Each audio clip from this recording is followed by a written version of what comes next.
United airlines flight 811 Honolulu airport থেকে রাত 2টার সময় টেক অফ করে। প্লেনের ভিতরে 365 জন যাত্রী ছিল। সেই রাতে হঠাৎ করে বাইরে অনেক জোরে বৃষ্টি এবং তার সাথে বজ্রপাতে পড়ছিল।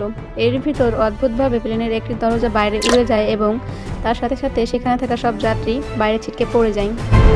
ভাবুন তো, আপনি এমন একটা প্লেনের ভিতরে বসে ঘুমিয়ে আছেন, হঠাৎ করে মাঝরাতে প্লেনটি মাঝ সমুদ্রে গিয়ে প্লেনের ভিতরে একটি বিকট শব্দে আপনার ঘুম ভাঙে এবং চোখের সামনে আপনি যেটা দেখলেন সেটার জন্য আপনি একেবারেই অপ্রস্তুত ছিলেন।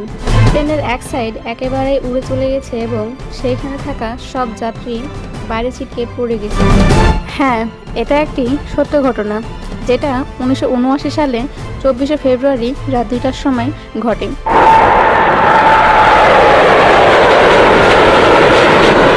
ফ্লাইট 811 টেক অফ করার 9 মিনিট পরেই এই ঘটনা ঘটে। এই ঘটনায় প্লেনের পাইলটরা সিদ্ধান্ত নেয় তারা প্লেনটিকে আবারও হনলুলু এয়ারপোর্টে ফিরিয়ে নিয়ে যাবে, কিন্তু তারা জানতো না যে প্লেনের এক সাইড একেবারেই উড়ে চলে গেছে। তারা ভেবেছিল মনে হয় কোনো আতঙ্কবাদী প্লেনের ভিতরে উঠে বোম মেরেছে, তাই এমন জোরে শব্দ হয়েছে। এদিকে আবার আরেক সমস্যা দেখা দেয়, প্লেনের একটা ইঞ্জিন বন্ধ হয়ে গেছে। প্লেনটা খুব তাড়াতাড়ি নিচের দিকে যাচ্ছিল।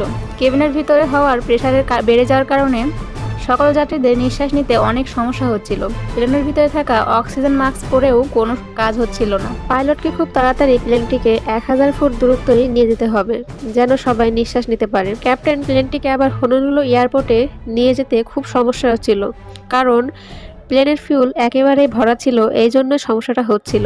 ক্যাপ্টেন রুল ফিউল ফেলে দেওয়ার সিদ্ধান্ত নেয়, কিন্তু কিছুক্ষণের ভিতরেই ইঞ্জিন নাম্বার 4 নষ্ট হয়ে যায় এবং প্লেন ক্রমশই নিচের দিকে নামতে শুরু করে, কারণ প্লেন কখনোই দুইটা ইঞ্জিনের উপর নির্ভর করে চলতে পারে না।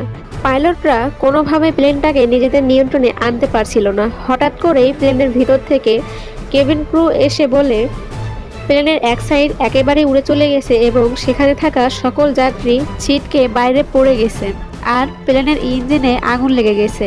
এটা শুনে পাইলটরা হতবাক হয়ে যায়। যেহেতু পাইলটরা জানতো না প্লেনের এক সাইড উড়ে গেছে, এটা না জেনে পাইলটরা ফিউল বাইরের দিকে ফেলতে শুরু করে, যার কারণে ইঞ্জিন নাম্বার 4-এ আগুন লেগে যায়। তৎক্ষণাৎই তারা ইঞ্জিন নাম্বার 4 বন্ধ করে দেয়। অবাক করার বিষয় হচ্ছে, শুধুমাত্র যে প্লেনের দুইটা ইঞ্জিন নষ্ট হয়ে গেছে তাই নয়, প্লেনের হনলুলু যাওয়ার এয়ারপোর্টে যাওয়ার ডাইরেকশনও বন্ধ করে দেয়। তখন প্লেনটি 65 ফিট উপরে ছিল আর এয়ারপোর্ট থেকে 83 কিলোমিটার দূরে ছিল। এই অবস্থায় প্লেনটির ওজন 3 লাখ কিলোগ্রাম ছিল, যেটা সেফ ল্যান্ডিং থেকে 41,000 কিলোমিটার বেশি ছিল।